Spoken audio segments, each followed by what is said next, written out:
Hi friends, welcome to top cine news and reviews. Drishyam part 3 ಇದು recent ಆಗಿ Malayalam film ಇಂಡಸ್ಟ್ರಿಯಿಂದ ಬಂದಿರುವಂತ ಒಂದು cinema starring Mohan Lal and Meena. Story line ಗೆ ಬರೋದಾದ್ರೆ, ಜಾರ್ಜ್ ಕುಟ್ಟಿ ಮತ್ತು ಅವನ ಫ್ಯಾಮಿಲಿ ಹಿಂದೆ ಆಗಿದ್ದನ್ನೆಲ್ಲ ಮರೆತು ನೆಮ್ಮದಿಯಾಗಿ ಜೀವನ ಮಾಡಬೇಕಾದ್ರೇನೆ ಆ ಕೇಸ್ ನ ಆಫ್ಟರ್ ಎಫೆಕ್ಟ್ಸ್ ಇಂದಾಗಿ ಅವ್ರಿಗೆ ಎದುರಾಗುವಂತಹ ಕಷ್ಟಗಳು ಪದೇ ಪದೇ ಆ ಕೇಸ್ ನ ನೆನಪು ಮಾಡ್ತಾ ಇರುತ್ತೆ. ಇದರಿಂದಾಗಿ ಅವರು ನೆಮ್ಮದಿಯಾಗಿರೋದಕ್ಕೆ ಆಗ್ತಾ ಇರಲ್ಲ. ಜಾರ್ಜ್ ಕುಟ್ಟಿ ತನ್ನ ಮಾಸ್ಟರ್ ಮೈಂಡ್ ನ ಉಪಯೋಗಿಸಿಕೊಂಡು ಅವನ ಫ್ಯಾಮಿಲಿನ ಎಲ್ಲಾ ಕಷ್ಟಗಳಿಂದ ಪಾರ್ ಮಾಡೋದಕ್ಕೆ ಆಗುತ್ತೋ ಇಲ್ವೋ ಅನ್ನೋದೇ ಈ ಒಂದು ಫಿಲ್ಮ್ ನ ಮೇನ್ ಪ್ಲಾಟ್. ಪಾಸಿಟಿವ್ಸ್ ಮತ್ತು ನೆಗೆಟಿವ್ಸ್ ಗೆ ಬರೋದಾದ್ರೆ, ಮೋಹನ್ ಲಾಲ್ ಎಸ್ ಜಾರ್ಜ್ ಕುಟ್ಟಿ ಈ ಒಂದು ಫಿಲಂ ಅಲ್ಲಿ ಅವರ ಆಕ್ಟಿಂಗ್ ತುಂಬಾ ಸೆಟಲ್ಡ್ ಆಗಿ ಬಂದಿದೆ. ಸ್ಟಾರ್ಟಿಂಗ್ ಇಂದ ಎಂಡಿಂಗ್ ವರೆಗೂ ಅವರ ಆಕ್ಟಿಂಗ್ ಮೇಜರ್ ಹೈಲೈಟ್ ಅಂತಾನೆ ಹೇಳ್ಬೋದು. ಮಿಕ್ಕ ಎಲ್ಲ ಸಪೋರ್ಟಿಂಗ್ ಆಕ್ಟರ್ಸ್ ಸಹ ಆಕ್ಟಿಂಗ್ ವೈಸ್ ಡಿಸೆಂಟ್ ಆಗಿ ಬಂದಿದೆ. ಡೈರೆಕ್ಷನ್ ಗೆ ಬರೋದಾದ್ರೆ, ಸ್ಟೋರಿ ಇಂಟ್ರೆಸ್ಟಿಂಗ್ ಆಗಿ ಮಾಡ್ಕೊಂಡಿದ್ದಾರೆ. ಸ್ಟೋರಿ ಮೇಲೆ ವರ್ಕ್ ಮಾಡಿರೋದು ಎವಿಡೆಂಟ್ ಆಗಿ ಕಾಣುತ್ತೆ. ಎಕ್ಸಿಕ್ಯೂಷನ್ ಗೆ ಬರೋದಾದ್ರೆ, first half of the film family drama ಮೇಲೆ ಜಾಸ್ತಿ ಫೋಕಸ್ ಮಾಡಿದ್ದಾರೆ. ಫಿಲಂ ಮೇನ್ ಪ್ಲಾಟ್ ಇಂದ ಎಲ್ಲೂ ಕೂಡ ಡೈವರ್ಟ್ ಆಗದೆ ಹೋದ್ರೂ ಇಂಟ್ರೆಸ್ಟಿಂಗ್ ಆಗುವಂತದ್ದು ಅಂದ್ರೆ ಕೇಸ್ ರಿಲೇಟೆಡ್ ಡೆವಲಪ್ಮೆಂಟ್ಸ್ ಏನು ಕೂಡ ಮೇಜರ್ ಆಗಿ ನಡೆಯಲ್ಲ.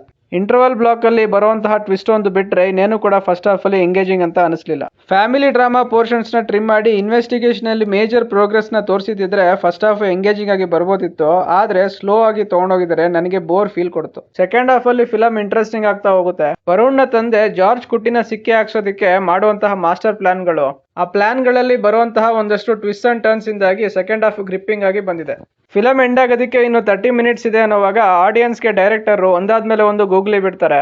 ನನ್ನ ಪ್ರಕಾರ ಅದು major highlight of this film. Part 1 ಮತ್ತು 2 ಫಿಲಮ್ಸ್ ಅಲ್ಲಿ ಆಡಿಯನ್ಸ್ ಎಮೋಷನಲಿ ಕನೆಕ್ಟ್ ಆಗೋದಕ್ಕೆ ಮೇಜರ್ ಕಾರಣನೇ ವರುಣ್ ನ IPS ಆಫೀಸರ್ ತಾಯಿ. ಆ ಕ್ಯಾರೆಕ್ಟರ್ ಮಾಡಿರೋದು ಆಶಾ ಶರತ್. ಪಾರ್ಟ್ 3 ಅಲ್ಲಿ ಅವರ ಕ್ಯಾರೆಕ್ಟರ್ ತುಂಬಾ ಡಮ್ಮಿ ಆಗಿ ತೋರಿಸ್ಬಿಟ್ಟಿದ್ದಾರೆ ಅಂತ ಅನ್ಕೊಬೇಕಾದ್ರೆ ಕ್ಲೈಮ್ಯಾಕ್ಸ್ ಅಲ್ಲಿ ಒಂದು ಡೈಲಾಗ್ ಬರುತ್ತೆ. ಇಡೀ ಫಿಲಂ ಅಲ್ಲಿ ಏನಾದ್ರೂ ನೆಕ್ಸ್ಟ್ ಲೆವೆಲ್ ಅಲ್ಲಿ ಬಂದಿದೆ ಅಂದ್ರೆ ಆ ಒಂದು ಡೈಲಾಗ್. ಆ ಒಂದು ಸೀನ್ ಅಲ್ಲಿ ಆಶಾ ಶರತ್ ಅವರ ಆಕ್ಟಿಂಗ್ ನನಗೆ ಲಿಟರಲಿ ಗೂಸ್ ಬಂಪ್ಸ್ ಕೊಡ್ತು. ಆ ಡೈಲಾಗ್ ಕೇಳಿದ್ಮೇಲೆ ನನಗೆ ಡೈರೆಕ್ಟರ್ ಯಾಕೆ ಆ ಒಂದು ಕ್ಯಾರೆಕ್ಟರ್ ನ ಡಮ್ಮಿ ಆಗಿ ತೋರಿಸಿದಾರೆ ಅನ್ನೋ ಪ್ರಶ್ನೆಗೆ ಉತ್ತರ ಸಿಕ್ತು. ಡೈರೆಕ್ಟರ್ ಆ ಒಂದು ಡೈಲಾಗ್ ನ ಮೂಲಕ ಸ್ಮಾರ್ಟ್ ಆಗಿ ದೃಶ್ಯಂ ಪಾರ್ಟ್ 4 ಗೆ ಲೀಡ್ ಕೊಟ್ಟಿದ್ದಾರೆ. ನಾನು ಈ ಫಿಲಂ ನ ಕನ್ನಡದಲ್ಲೇ ನೋಡಿದೆ. ಕನ್ನಡ ವರ್ಷನ್ ಅಲ್ಲಿ ಒಂದೇ ಒಂದು ಸಾಂಗ್ ಕೂಡ ಫಿಲಂ ಸ್ಟಾರ್ಟಿಂಗ್ ಇಂದ ಎಂಡಿಂಗ್ ವರೆಗೂ ಇದ್ದಂಗಿಲ್ಲ.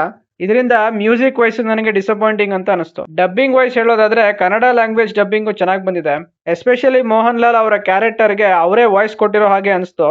ಬಹುಶಃ ಅದು ನಿಜ ಏನಾದ್ರೂ ಆಗಿದ್ರೆ ಅವರ ಒಂದು ಪ್ರಯತ್ನಕ್ಕೆ ಯಾರೇ ಆಗ್ಲಿ ಮೆಚ್ಚುಗೆ ಕೊಡ್ಲೇಬೇಕು. ಪಾರ್ಟ್ 2 ಆದ್ಮೇಲೆ ಪಾರ್ಟ್ 3 ಗೆ ಸ್ಟೋರಿ ಮತ್ತೆ ಐಡಿಯಾ ತುಂಬಾ ಚೆನ್ನಾಗಿ ಮಾಡ್ಕೊಂಡಿದ್ರು. ಸ್ಕ್ರೀನ್ ಪ್ಲೇ ಸೆಕೆಂಡ್ ಹಾಫ್ ಕೂಡ ಚೆನ್ನಾಗಿ ಬಂದಿದೆ. ಆದ್ರೆ ಫಸ್ಟ್ ಹಾಫ್ ಅಲ್ಲಿ ಸ್ಕ್ರೀನ್ ಪ್ಲೇ ಮತ್ತೆ ಮ್ಯೂಸಿಕ್ ಎರಡರ ಮೇಲೆ ವರ್ಕ್ ಮಾಡಿದ್ರೆ ಈ ಫಿಲಂ ಇನ್ನೂ ನೆಕ್ಸ್ಟ್ ಲೆವೆಲ್ ಅಲ್ಲಿ ಬರ್ಬೋದಿತ್ತು. ಓವರ್ ಆಲ್ ಆಗಿ ನನಗೆ ಈ ಒಂದು ಫಿಲಂ ಸ್ಯಾಟಿಸ್ಫ್ಯಾಕ್ಷನ್ ಕೊಡ್ತು. Top cine news and reviews ಕಡೆಯಿಂದ ಈ ಫಿಲಂಗೆ ಕೊಡ್ತಾ ಇರುವಂತ ರೇಟಿಂಗ್ 3 ಔಟ್ ಆಫ್ 5. ಇದಿಷ್ಟು ಫಿಲಂ ನೋಡಿ ನನಗೆ ಅನ್ಸಿದ್ದು. ಇನ್ನು ನೀವೇನಾದ್ರೂ family drama with crime thrillers ನ ಇಷ್ಟಪಡೋರಾದ್ರೆ, ಎಸ್ಪೆಷಲಿ ದೃಶ್ಯಂ ಫ್ರಾಂಚೈಸಿಯ ಫ್ಯಾನ್ ಆಗಿದ್ರೆ ಈ ಫಿಲಂ ಮಸ್ಟ್ ವಾಚ್ ಅಲ್ಲದೆ ಹೋದ್ರೂ ಒಂದ್ಸಲ ಟ್ರೈ ಮಾಡೋದಕ್ಕೆ ಅಡ್ಡಿ ಇಲ್ಲ. ಯಾರೆಲ್ಲ ಈ ಫಿಲಂ ನೋಡಿದಿರಾ, ನಿಮ್ಮ ಅನಿಸಿಕೆ ಮತ್ತು ಅಭಿಪ್ರಾಯಗಳನ್ನ ಕಾಮೆಂಟ್ ಸೆಕ್ಷನ್ ಅಲ್ಲಿ ಹಾಕಿ. ಈ ರಿವ್ಯೂ ನಿಮ್ಗೆ ಇಷ್ಟ ಆಗಿದ್ರೆ ಲೈಕ್, ಶೇರ್ ಅಂಡ್ ಸಬ್ಸ್ಕ್ರೈಬ್ ಮಾಡಿ. ಸಿಗೋಣ ನೆಕ್ಸ್ಟ್ ವಿಡಿಯೋದಲ್ಲಿ. Thank you.